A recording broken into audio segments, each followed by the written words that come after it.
Durgapur city সেন্টারে নতুন করে সিধু কানু ইনডোর স্টেডিয়াম সাজিয়ে তুলল দুর্গাপুর পুরসভা। এই সিধু কানু স্টেডিয়ামে যে সমস্ত ইনডোর খেলাগুলি হতো সেগুলো স্টেডিয়ামের মেঝে খারাপ হওয়ার দরুন এতদিন বন্ধ ছিল। দুর্গাপুর পুরসভার উদ্যোগ নিয়ে এই স্টেডিয়ামের মেঝে সমেত বাইরে সুন্দর করে গাছ লাগিয়ে সাজিয়ে তুলল।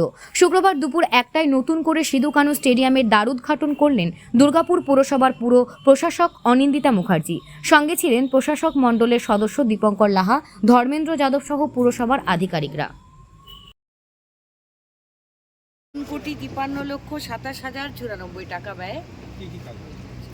এটাতে আমাদের দেখতেই পাচ্ছেন যেরকম রেনোভেশন, আমাদের ফ্লোরটা যেটা আছে সব থেকে বড় ফ্লোরটা একদম নষ্ট হয়ে গেছিলো দীর্ঘদিন ধরে, প্লেয়ার্সদের অনেক প্রবলেম হচ্ছিল। তো ফ্লোরটাকে নতুন করে বানানোতেই সব থেকে বেশি আমাদের মেহনত দিতে হয়েছে।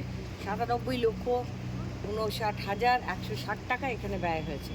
এরপর হচ্ছে গ্রাস কার্পেট, আপনারা দেখবেন যে চারিদিকে আমরা ওই গ্রাসের কার্পেট করেছি, কার্পেট গ্রাস যেগুলো বিছিয়েছি।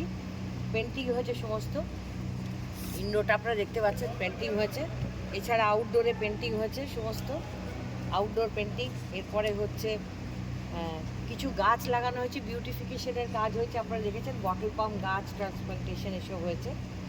আর পেভমেন্ট তৈরি হয়েছে, লাইটসের কাজ হয়েছে, অনেক রকম সুন্দর সুন্দর লাইটস দেওয়া আছে, ইলুমিনেশন হয়েছে, এইগুলোই মূলত হয়েছে।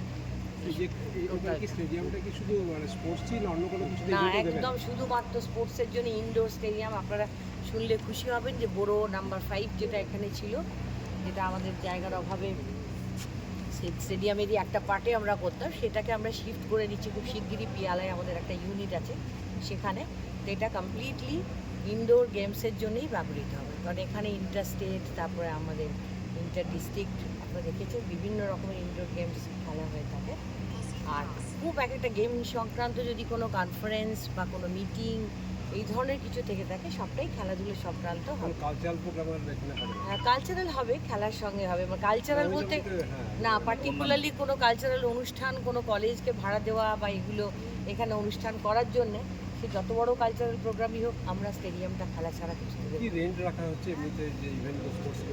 এই মাত্র আমরা তো কিছু সিদ্ধান্ত নিইনি। তবে এতদিন আমরা যেটা নিয়ে এসেছিলাম, প্রথমে আপনারা জানেন যেটা প্রায় 1 লক্ষ টাকা ছিল, যেটা মানুষ অ্যাফোর্ড করতে পারতো না হোল ডের জন্য। 50,000 ছিল হাফ ডের জন্য।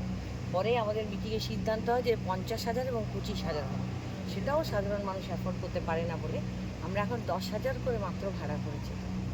10,000 টাকা ভাড়াতে হোল ডেই আমরা দিয়ে দিই। হ্যাঁ, এসি করার জন্য আমাদের অনেকে বলেছেন, আমাদেরও চিন্তা ভাবনা আছে, কিন্তু এই পুরোটা এসি করতে গেলে 6 কোটি টাকা প্রয়োজন, প্রচুর টাকার প্রয়োজন। এবং শুধু এসি করে একবার করে দিলে তো হবে না, আর মানুষকে ভাড়াটাও দিতে হবে। যারা ভাড়া দেবেন তারা বলবেন আমরা ভাড়া দেবো, কিন্তু 10,000ই দেবো, এসির খরচটা দেবো না। তাই হিউজ বড় জায়গাটার এসির খরচ বুঝতেই পারছেন কত। তবুও আমাদের চিন্তা ভাবনায় রয়েছে, আমরা বিভিন্ন জায়গাতে এনজিওস বা যারা রয়েছেন আমাদের ওপর মহলে, আমরা নিশ্চয়ই করে বলবো, অনুরোধ করবো যে যদি তারা আমাদেরকে দেন ফান্ড, তাহলে আমরা চিন্তা ভাবনা করতে।